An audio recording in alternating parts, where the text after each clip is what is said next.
Hello everyone, my name is Thomas and welcome back to another Photoshop tutorial. In this video we'll be covering the beginner tools and some of the properties that come with them. So to start, we have the move tool, and the only real important one is auto select. With auto select, what you can do is if I were to create a couple new layers, and if I were to draw something on this, we'll say fill it with white, make that. We'll get to that in a sec. So we'll make this white. We'll go to this layer and draw something else and save it. We'll draw this tool and we'll make it red. And get another one, and we'll make this one blue. Okay, so what we can do is select any one of these circles and it'll automatically go to the right layer. So the red circle is on layer 3. It jumps to layer 3. If we go to the white one, it jumps to layer 2. Select all these. If you just want it to do whatever layer you're on, you just decheck it. So if I grab this red circle, it'll just move the blue one because I'm on the blue layer, blue circle layer. If I go to the red layer, then I can go there and start grabbing it. Next off, we're going to go to the Marquee Tools, and this applies to almost all of them. The single column and row marquee tools we won't worry about, but the rectangular tools. So what we can do with these is there are hotkeys for these buttons, but if you don't want to remember them, they're all right up here. So this button right here with the solid square just says that, just tells Photoshop to just draw a square, draw a rectangle. Doesn't matter what. It's not asking to do anything different. Just draw a square where I want a square. With this next one, this one is called Add Selection. And you can, if you hover up on the key, it says Add to Selection. And the hotkey for this is Shift, and then you click and drag. But if you don't want to remember that, it's up here. It's the one with the two squares kind of overlapping each other solidly. And what you can do is you can just click and drag, and you'll see that these two squares are overlapping, and if I let go of the mouse, you can see that they become one, and it just follows the outline of the other. With this one is subtract from selection. And the hotkey for this one is Alt, and this one does the opposite of what the add to selection does. It subtracts, of course. And so what you'll do with this one is, if you want to take away some selection, see how this corner and the square are overlapping. If I let go, it'll take away that chunk of the selection. There's not really too much to that. And the final one, I don't actually know what the hotkey for this one is. I've never found much of a use for it, but if you so wish, here is the intersect with selection. And what this one does, this one will actually be better if I draw two circles. Well, draw. So if I draw one circle, you can think of this as a Venn diagram. Let's actually get rid of these. You can think of this as like a Venn diagram. So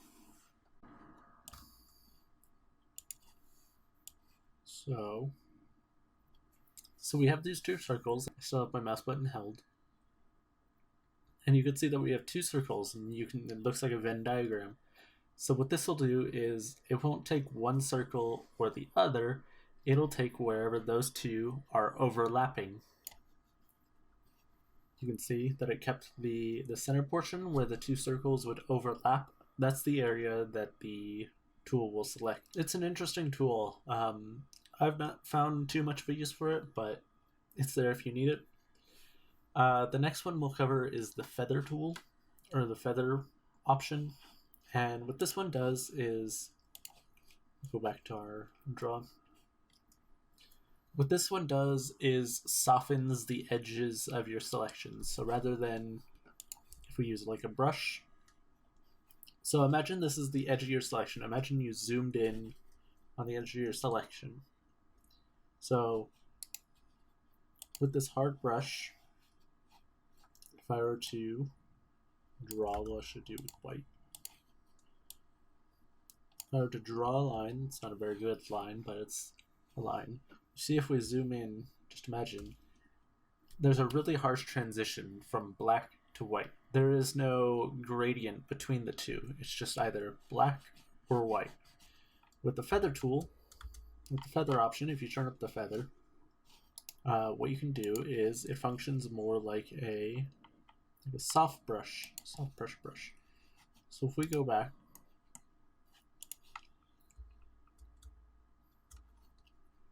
we draw this.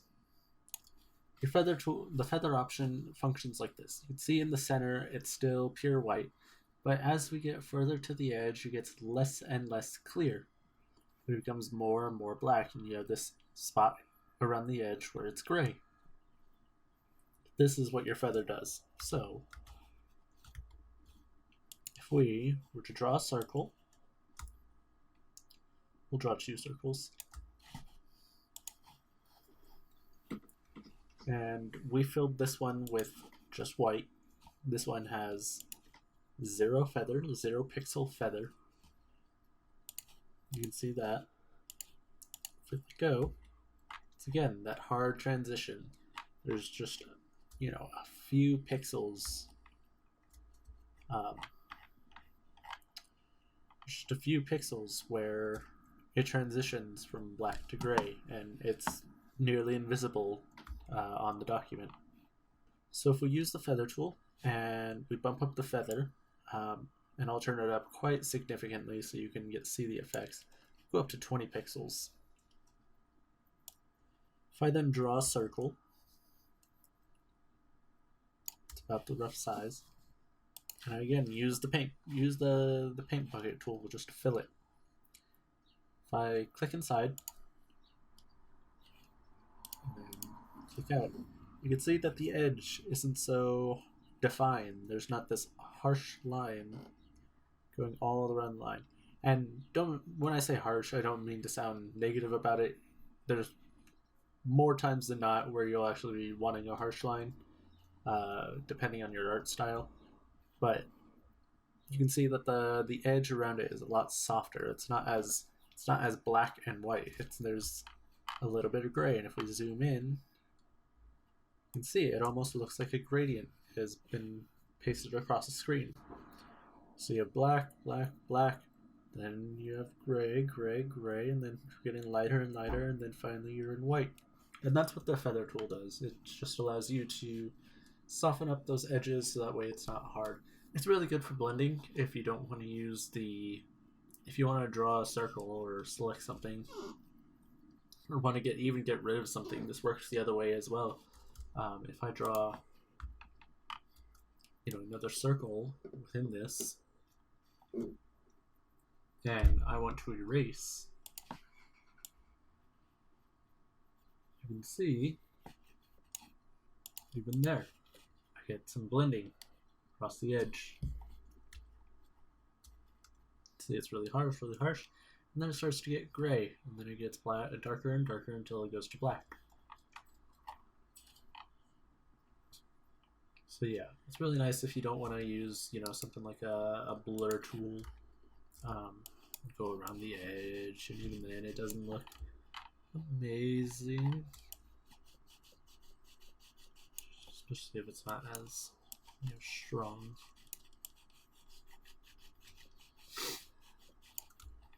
But yeah, so that's a really good way to get that smooth edge around, or that blended edge around your selections. And next we'll head on to the magnetic lasso and just the other lasso tools.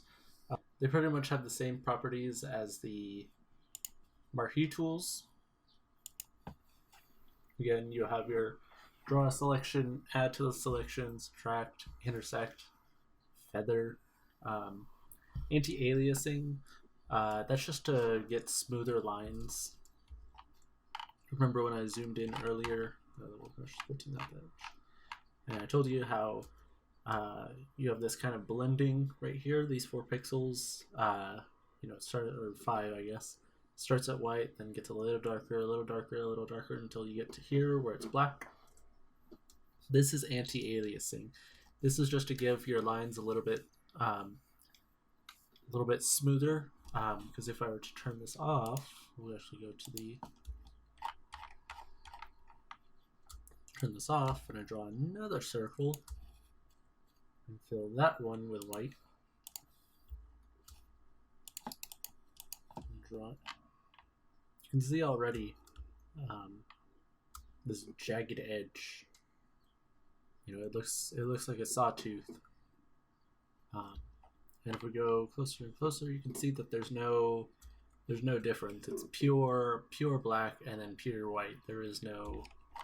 If we go back, there is no grays. These 4 pixels. There is no gray. So it pretty much applies to the same rules apply to these ones, the lasso and the polygon lasso. With the magnetic lasso, you have some extra settings. Frequency is one that I use quite a bit. I typically just turn it up to 100 just because I like the control, but if you say if you don't want to drag, if you want to just speed up your process, basically you can go quicker if you use a lower frequency. You can select something quicker, but it'll be less precise. If you want something more precise but don't mind going around the edge a bit slow, you want a higher frequency. So if I were to go to, say, 25, and the magnetic lasso is not going to have a problem with this because it's very clear what's white and what's black. So if I use like a frequency of 25 and go to the edge, I can kind of drag my tool. I made a little mistake back there, but I can go around the edge pretty quickly, and it's not going to have a problem. There's a little bad right there, but if I use a lasso and then go around back here, let's see that edge is gone. And what I did there was I held Alt. You can see when I hold Alt, the icon changes on the cursor, where it shows a minus sign on the bottom right of the magnetic lasso icon. So what I did there was I went around the edge while holding Alt, and instead of going around going around on the inside of the white circle, I went back around to the white outside, double-clicked to complete the loop, and that got rid of that edge. With width, it allows how much deviation from basically is the search area, like how far is the magnetic lasso going to search for that continuous line? Is it gonna, with a wider pixel, if I turn this up to 30, it'll search 15 pixels that way and 15 pixels that way for the right contrast, trying to figure out where you're trying to select. So if you keep that down low, down to the 10 pixels that it was, just type it in. It'll stay within 10 pixels and it will only look within 10 pixels, which is 5 that way and 5 that way. And with the selection tool, the magic wand, and the quick selection object, I'm actually going to open up, the magic wand and quick selection tool. I'm actually going to open up a different scene and we'll select stuff from there. So here we are with our new scene, and what I wanted to do was show you the quick selection tool. And this one is a pretty easy one because the subject is, in this case, an elephant, pretty well defined. It's pretty obvious where he is compared to the background. The green and yellow background, and the elephant is very dark, so this should be pretty easy. So what it is basically you can drag over. As you can see, I'm not letting go of the mouse, as you can see, it's actually kind of grabbing a little too much, but for the most part, it's doing a pretty good job. So I'll just continue dragging. Maybe get the top of the head.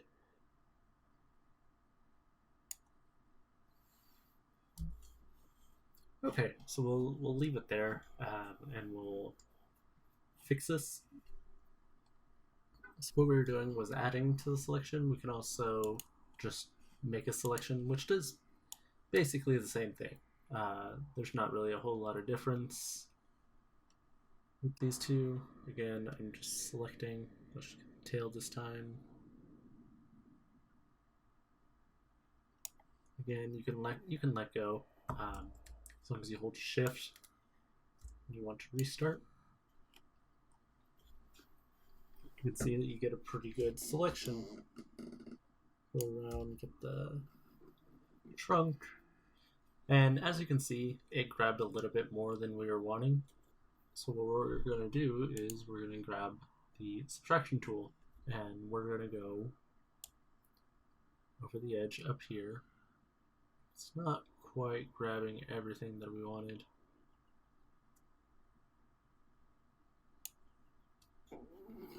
It's pretty close. We can actually go through here, get rid of all of that down there, but otherwise it looks pretty good. But as you can see, around the edges here, there's still some places that still need some cleaning up. So what we'll do is we'll use the magic wand, and what the magic wand does is, instead of just looking for what color is closest to the color that was just selected. So if we started here, if we started in this area right here, as we're dragging around the quick selection tool, we'll be saying, okay, this area right here was this brownish purple color. And as we move along, it's looking for more brownish purples to select. And as it gets to the edge, it realizes that the background over here is green, so it doesn't select that portion. Sometimes it does get a little confused. So what we can do is we can use the magic wand.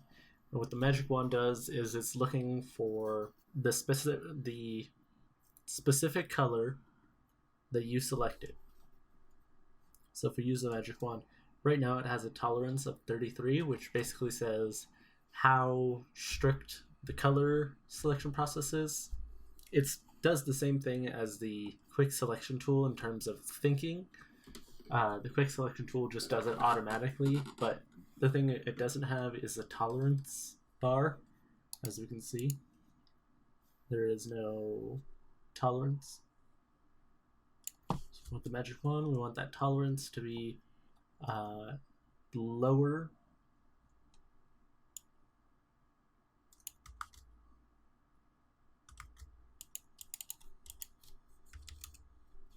All right, and if we look at the tolerance, the lower the tolerance, the more specific the magic wand tool is going to be looking for similar colors. With the tolerance higher, it'll be a little bit more lenient with what colors get selected. So with a tolerance of, say, 0, we'll just get rid of this. If we were to just go with a tolerance of 0, click, you can see that it only selected these 6 pixels. It's very strict, but these pixels are nearly all identical. They might as well be identical. If we were to go with a tolerance of, say, 100,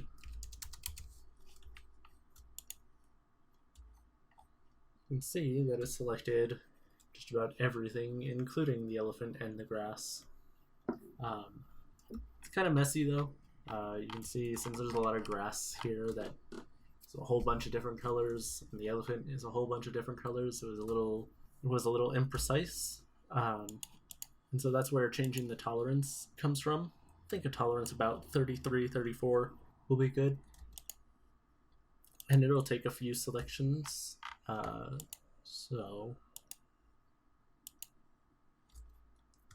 And a good thing to do would be to use the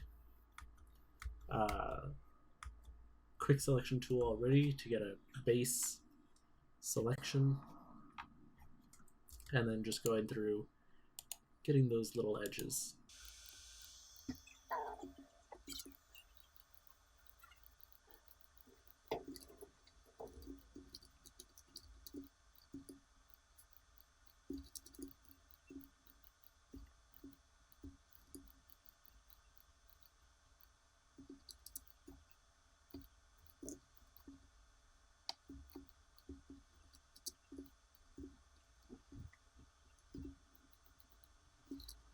And there we go. We have the elephant more or less fully selected. There were some parts down here where the grass was covering, or it was hair is notoriously hard to select just because it's a little.